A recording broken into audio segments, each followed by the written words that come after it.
Well, and this is something that we've talked about a lot when referring to the word fascism, is that it is not a word that scares people into getting out to vote for, you know, whatever gray blob the centrists have put up to oppose this supposed threat, supposed like fascistic threat that's going to like tear the Constitution asunder.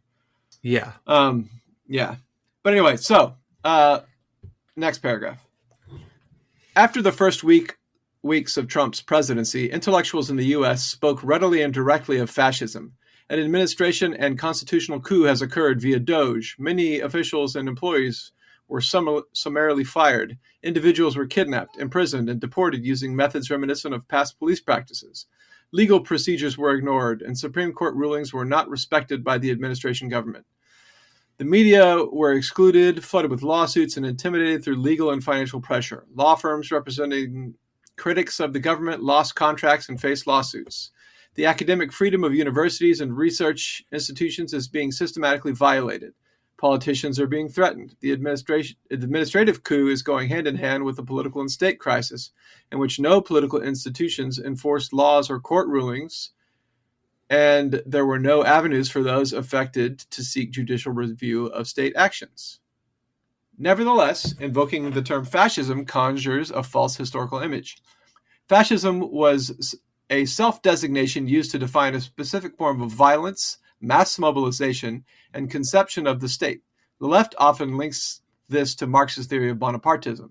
In the 1920s, it tied the left to a historical imaginary, support from large segments of the peasantry that failed to fully grasp the reality of Nazism. The suppression of the workers' movement, the constant mass mobilization, the leveling of society, the formation of paramilitary combat units and secret police. Many believed Hitler would not stay in power for long enough and that the masses would soon realize that socialism had not been achieved. The war was expected, the quick military victories, plunder across large parts of Europe, and above all, racist policy of extermination and resulting self-destruction of Germany and Austria, on the other hand, were not. I'm really glad that he follows the last paragraph with this one, because Right. the last paragraph is basically like, usually you would read something like that, and then the end would be, can we call it fascism yet? Is what a lot of people would. And no, the answer is no. We can't. The answer is no. And so in response to that, he says, nevertheless, invoking the term fascism conjures a false historical image. That's all. I just think it's really well written. So, I mean, we did a whole episode about this that I think people could refer to, where we talk about the precedents in just regular old, the regular old operations of the U.S. governance for everything that Trump is doing right now. They all have precedents set in the past. Some of them in the not too distant past. Some of them, 100 years ago or less. But all of the judicial and executive overreach is all part of the American system, and even the flouting of the authority of bodies that are meant to check the executive is, part of the American tradition of governance. What we should really be doing when we're looking at Donald Trump is talk about how our liberal democracy is thoroughly undemocratic and has the potential to become less and less democratic with the manipulations from the executive or other branches. I mean, like it's kind of like people who said that FDR was a secret communist. Like, no, even if he's doing things out of the norm that you've become accustomed to, he wasn't using the executive in any more of an authoritarian way than Lincoln, who wasn't using the executive in any more authoritarian way than Jackson. It's just that the separation of powers is not ironclad. It's like it is malleable, and it's contingent. That's all. Due to the Nazi dictatorship, the left has repeatedly expected a re-fascization or a neo-fascism. At demonstrations in the 1970s against the war in Vietnam, the coup in Chile, or U.S. imperialism, it was not uncommon for protesters to shout USA, SASS. Well, that doesn't really roll off the tongue, does it? It's not a really good chant. I'm trying to imagine the No. cadence. USA, SASS. Nope. No, whatever. USA, SASS, like that.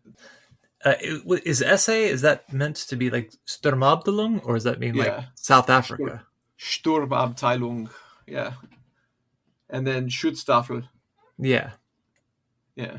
Anyways, in addition to it not being a very catchy chant, it's also not accurate. Mm-mm.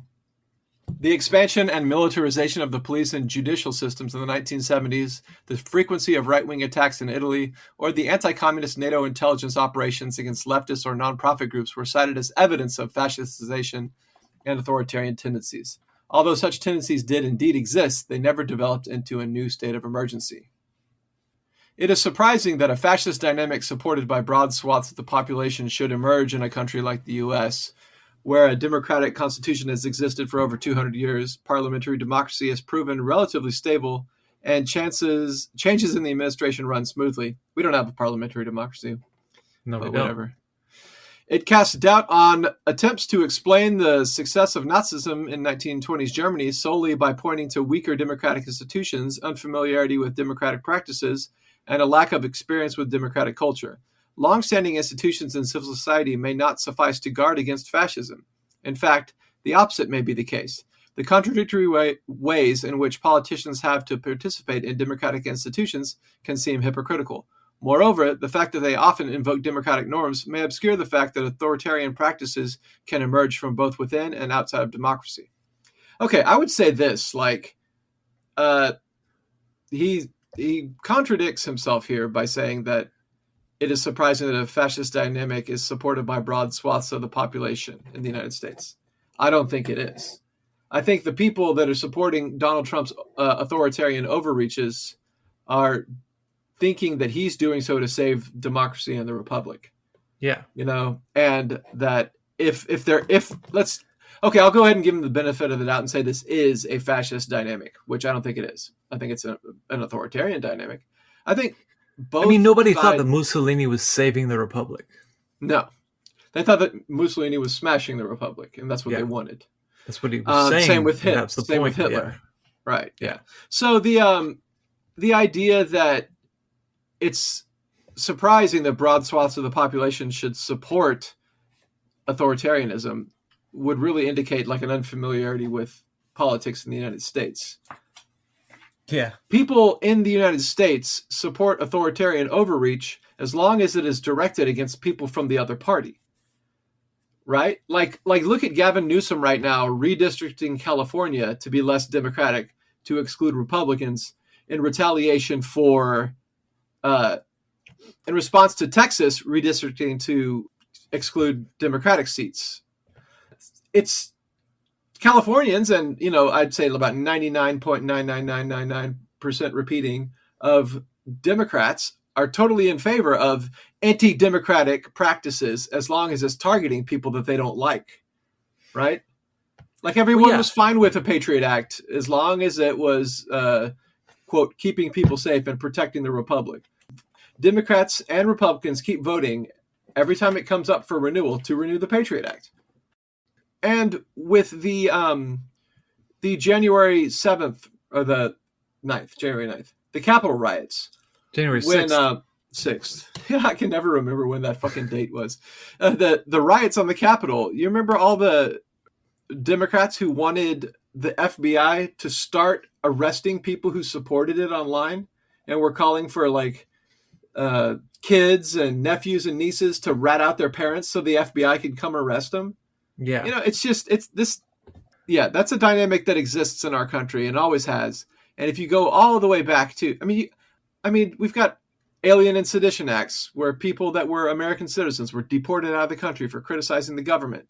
And, everyone supported it then, except for the people being deported. The whole civil rights era was an internal, let's call it debate, contest between people who wanted to expand the franchise and people who wanted to restrict the franchise. like people who said, "Oh, I don't want these people to be allowed to vote." That's fairly authoritarian. I like it when Bull Connor is spraying hoses and sicking the dogs on people who are demonstrating.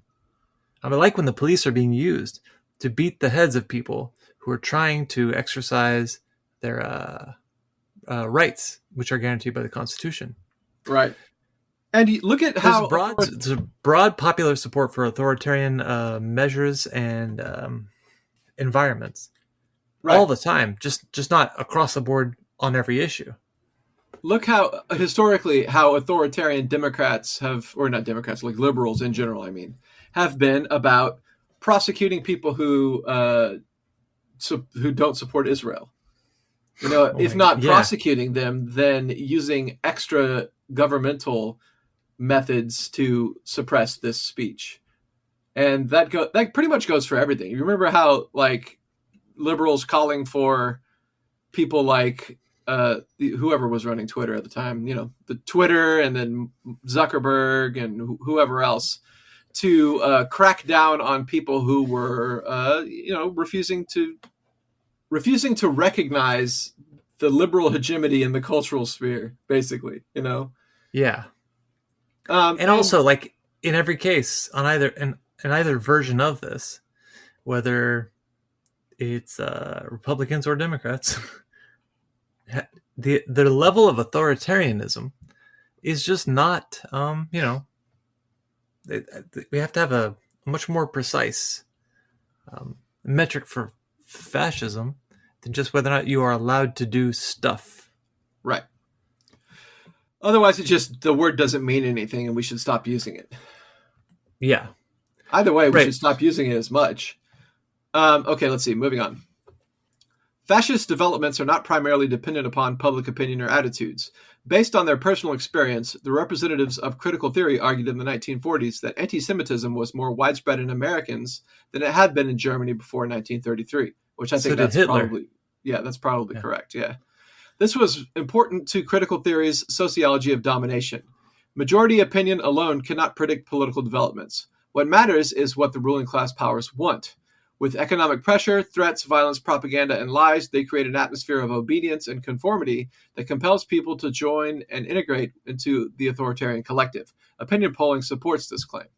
I would say that's not necessarily what happened in Germany.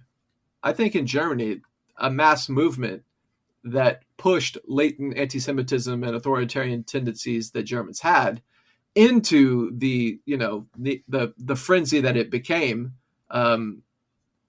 Into the frenzy that it became. Yeah, it was the mass movement and seizure of all the institutions of society by the Nazis that radicalized and pushed the German state to what it became. Yeah, it wasn't just the ruling class deciding. The ruling class got swept along against its will. Yeah.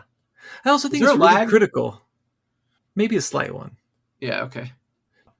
It's also really critical that it really matters that there was an engagement on the part of the population with political forces who then consistently let them down and sold them out and said,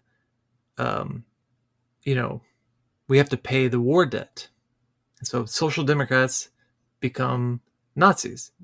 Conscious voters who want a left-wing, they want the state to be used in the interest of the citizens, and it's not being used in the interest of the citizens.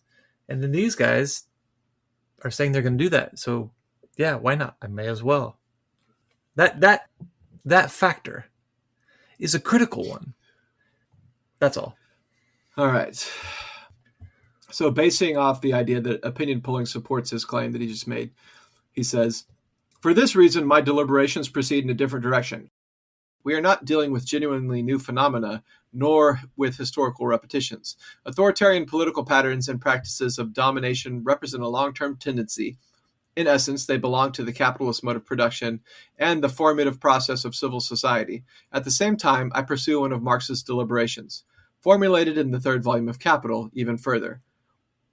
What he attempts to determine is the ideal average of the capitalist mode of production and recommends that the statistical regularities be taken into account by theory in order to understand the constant shifts, instabilities, crises, and revolutionary changes within bourgeois society. Nothing remains stable or identical. And yet, with a certain regularity, specific practices reappear in forms that are both identical and transformed. This includes not only economic processes and their fluctuations, which, with a certain probability, then lead to overproduction and underproduction, to a shortage or surplus of labor, to simultaneous poverty and wealth, to free trade or mercantilism. Marx himself was evidently uncertain in the course of his research as to which phenomena should be included in the ideal average of the capitalist mode of production. Yet he did emphasize the novelty of bourgeois society. The capitalist mode of production is the only one that occurs in the form of statistical distributions, regularities, probabilities, and averages. And this is decisive in the determining of value through abstract labor, the result of market-mediated exchange of concrete labor. This deliberation also applies to the capitalist state and the various political strategies of bourgeois rule. In his analysis, Marx comes to the conclusion that the parliamentary republic, in its ideal average, is the standard form of bourgeois capitalist state. It is an ideal average because, in reality, bourgeois rule was organized into different forms, often non-state forms. In other words, in states, feudal aristocratic principalities or empires, or it was exercised in authoritarian forms, monarchy, colonial dictatorship, military dictatorship, Bonapartism, or fascism. I think that a lot of times people take these concepts just too literally and too, it's like, it needs to be very clean. It's like, oh, it has to be this or it has to be that. No, the only thing that has to be is it has to ensure and maintain the way that you have a boss at your job and that you have to pay rent to a landlord in order to not be homeless. That's it. And if it's a democratic or undemocratic Republican or whatever, monarchy, military dictatorship, all that other stuff is a matter of whether or not people think that that's what people are willing to do, what they're willing to put up with.